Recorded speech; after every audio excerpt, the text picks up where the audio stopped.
नमस्कार साथियों, weekly legal news में आपका स्वागत है। आइए सुनते हैं इस सप्ताह की मुख्य लीगल न्यूज़। सुप्रीम कोर्ट ने एक अहम आदेश जारी करते हुए पंजाब और हरियाणा बार काउंसिल के आगामी चुनावों में महिला अधिवक्ताओं को 30% प्रतिनिधित्व देने का निर्देश दिया। शीर्ष अदालत ने स्पष्ट किया कि जिन राज्य बार काउंसिलों में अभी तक चुनाव अधिसूचित नहीं हुए हैं, वहां महिला वकीलों के लिए यह आरक्षण लागू किया जाएगा।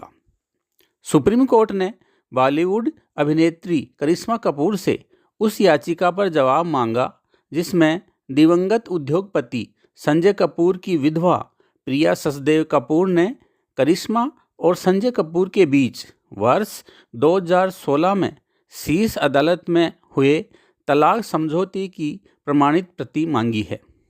यह याचिका दिल्ली हाई कोर्ट में चल रहे संपत्ति विवाद में जुड़ी है, जिसमें करिश्मा कपूर के बच्चे अपने पिता की वसीयत को चुनौती दे रहे हैं।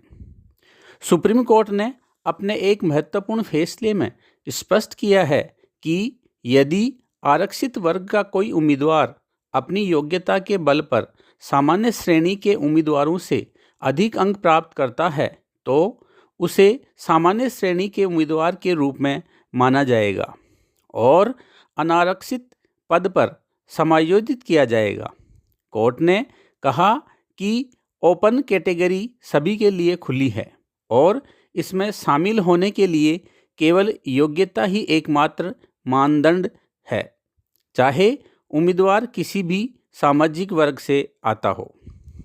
सुप्रीम कोर्ट ने कर्नाटक हाई कोर्ट के उस फैसले को रद्द कर दिया है जिसमें उसने निचली अदालत ट्रायल कोर्ट द्वारा हत्या के एक मामले में बरी किए गए आरोपियों को दोषी करार दिया था।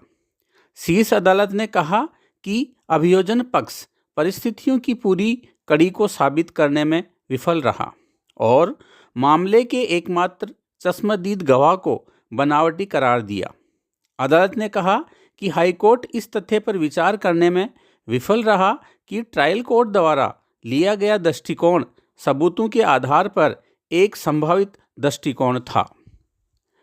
सुप्रीम कोर्ट ने एक महत्वपूर्ण फैसले में स्पष्ट किया है कि किसी सम्मेलन के लिए वक्ताओं को बुलाने हेतु अंतर्राष्ट्रीय बुकिंग एजेंटों को भुगतान की गई फीस पर इवेंट मैनेजमेंट सर्विस के तहत सर्विस टैक्स नहीं लगाया जा सकता है।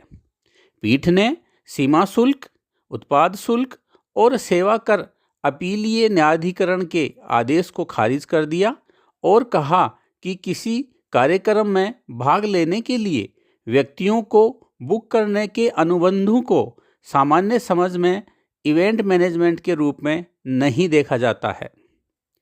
सुप्रीम कोर्ट ने एक महत्वपूर्ण निर्णय में स्पष्ट किया है कि जब किसी संपत्ति के स्वामित्व और कब्जे को लेकर गंभीर विवाद हो तो केवल अनिवार्य निषेधाज्ञा का मुकदमा पोषणीय नहीं होता है।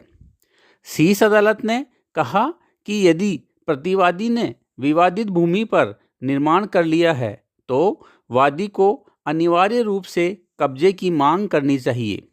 ऐसा न करने पर विशिष्ट अनुतोष अधिनियम 1963 की धारा 41H के तहत मुकदमा बाधित माना जाएगा, क्योंकि वादी के पास कानून में एक समान रूप से प्रभावशाली उपाय उपलब्ध था। सुप्रीम कोर्ट ने हिमाचल प्रदेश हाई कोर्ट के उस फैसले को निरस्त कर दिया जिसके तहत अपनी पत्नी को आग लगाने के आरोपी व्यक्ति को बरी कर दिया गया था। शीर्ष अदालत ने मामले में हस्तक्षेप करते हुए आरोपी की आजीवन कारावास की सजा को बहाल कर दिया। पीठ ने कहा कि हाई कोर्ट ने मृतका के मृत्युकालिक कथन को काल्पनिक और अति तकनीकी आधारों पर खारिज करके त्रुटि की है। आज के लिए इतना ही। फिर मिलते हैं नई वीकली लीगल न्यूज़ के साथ। धन्यवाद।